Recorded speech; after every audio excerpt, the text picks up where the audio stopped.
Owners of elevators and escalators are required to conduct periodic inspection of their equipment. This is found in South Carolina Code 41-1670.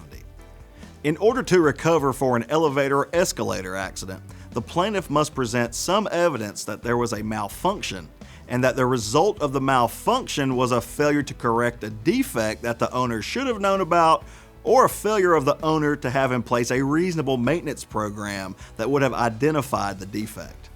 So the analysis we make when a client is injured on an elevator or escalator is, one, make sure that the cause of the incident was a malfunction, and then secondly, that it was reported to the owner, and finally, we have to hire an expert to review the maintenance and repair records to see why did this elevator or escalator fail. If this happens to you or a loved one, give us a call, 843-839-4111. When life gets ugly, justice is